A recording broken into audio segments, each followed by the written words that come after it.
Hello friends, welcome back to my channel. তো বন্ধুরা, সাকিব খানের বরবাদ যেটা ঈদে মুক্তি পাবে, এই সিনেমার প্রথম গান খুব শীঘ্রই আমরা পেতে চলেছি। গানটার প্রথম ঝলক মানে টিজারটা মুক্তি পেয়ে গেছে আজকেই। টিজারটা খুব সম্ভবত সন্ধ্যাবেলার দিকে এসছে। তো কেমন লাগলো এই প্রথম ঝলকটা? এবং এই ভিডিওতে আরো একটা গান নিয়ে কথা বলবো, সিকান্দারের সেকেন্ড সং বম বম ভোলে। গানটা গতকালকে এসেছিল, আমি গতকালকে গানটা নিয়ে কথা বলিনি, বাট আজকে আমরা একসাথে কথা বলবো আর কি। গানের টিজারটা মানে বরবাদের গানের টিজারটা এবং সিকান্দারের সেকেন্ড সং বম বম ভোলে কেমন লাগলো। প্রথমে আমরা কথা বলি বরবাদের প্রথম গানের টিজারটা নিয়ে, দ্বিধা গানটার নাম। গানটা খুব সম্ভবত আমরা দু একদিনের মধ্যেই পাবো আর কি।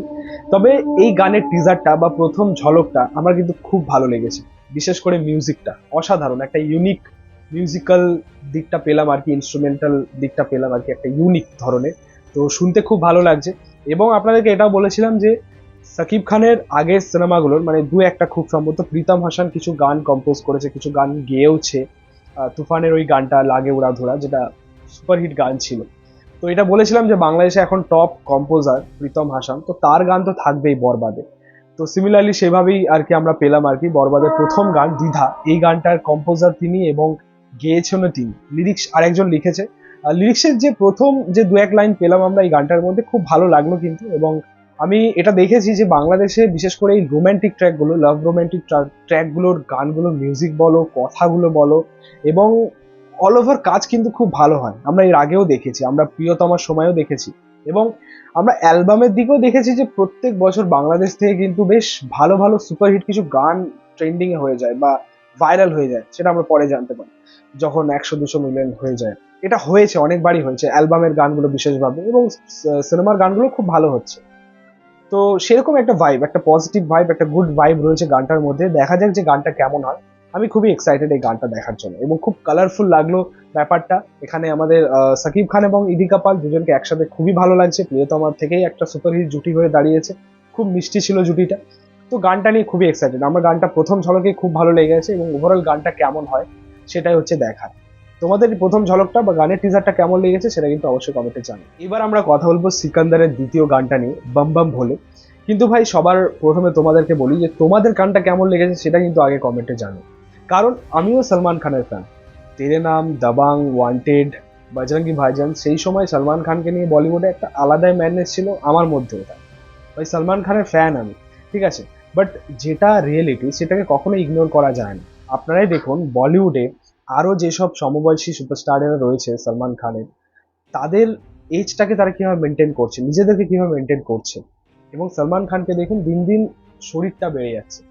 ভাই আমি আবার বলছি, আমি কিন্তু সলমান খানের ফ্যান, বাট সলমান খানের এই রূপটাকে দেখতে চাই না আর কি। এই রূপটাতে একদম ভালো লাগছে। সো এই যে গানটা বম বম ভোলে, গানটা সিরিয়াসলি আমার একটুও ভালো লাগে। এত মিউজিক দিয়ে, এত কালার কম্বিনেশন দিয়ে আর কি, এত জাঁকজমক করে একটুও ওয়ার্ক করছে না সিরিয়াসলি। এবং গানটা শান এবং দেব নেগি গেয়েছেন, দুজনেই অবশ্যই খুব ভালো গায়ক, কিন্তু তাদের সেরকম গান দিতে হবে অ্যাকচুয়ালি। প্রীতম, আমি তো জানি বলিউডে, আপনারাও জানেন যে প্রীতম বলিউডের একজন বড় ডিরেক্টর। তার কাছ থেকে এমন কাজ, মানে প্রথম গানটাও ভালো যায়নি, সেকেন্ড গানটা কিন্তু খুব ভালো লাগেনি। আপনারা দেখবেন মুখরার জায়গাটা, আপনার ওয়ার্ডে যে গানটা ছিল জয় জয় শিব শঙ্কর, ওই গানটা মুখরার জায়গাটা অনেক মিল রয়েছে। কিন্তু গানের মধ্যে একটু নতুনত্ব আনতে হবে। হোলি উপলক্ষে একটা গান আনছে বম বম বলে, বাট লিরিক্সের কাজ দেখুন, আপনার মিউজিক দেখুন, এবং সব থেকে বড় কথা সলমান খানের স্টেপ দেখুন। সলমান খান তো নড়তেই পারছে না, মানে তার সিঙ্কই হচ্ছে না, যেরকমটা আমরা দেবের সিনেমাতে দেখলাম। কিন্তু দেবের মধ্যে একটা মানে কি বলবো চেষ্টা দেখতে পাচ্ছিলাম। আপনার নেক্সট গানগুলোর মধ্যে দেখুন তার স্টেপগুলো, এবং রাজা রাজা গানটার মধ্যে দেখুন তার মধ্যে চেষ্টাটা দেখতে পাচ্ছিলাম, মানে তার যে ইমপ্রুভমেন্টটা সেটা দেখা গেছে। কিন্তু সলমান খানের কিন্তু ইমপ্রুভমেন্ট দেখা যাচ্ছে না। আপনার প্রথম গানটা বা দ্বিতীয় গানটার সঙ্গে মিলিয়ে দেখুন, একই, মানে নড়তেই পারছে না সিরিয়াসলি।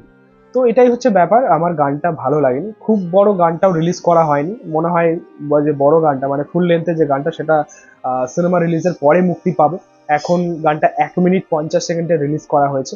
আপনারা শুধু রেশমিকা মান্দানা নাচটা দেখুন আর সলমান খানের নাচটা দেখুন। অবশ্যই রেশমিকা মান্দানা ভালো ডান্সার, বাট একটু তো ভালো করতে হবে, তো সেইটা পেলাম না আর। সো যাই হোক, আমার তো একদমই ভালো লাগেনি গানটা। তোমাদের কেমন লেগেছে? তোমাদের ওপিনিয়ন আলাদা হতে পারে, বাট আমার ওপিনিয়ন এটাই, আমার ভালো লাগেনি। কমেন্টে অবশ্যই জানিও। ভিডিওটা ভালো লাগলে অবশ্যই লাইক করবে, শেয়ার করে দিও, এবং চ্যানেলটাকে সাবস্ক্রাইব করতে ভুলে যেও না। সাবস্ক্রাইব করে যেও, পাশে থাকা বেল আইকনটা প্রেস করে দিও। ভালো থেকো, টাটা।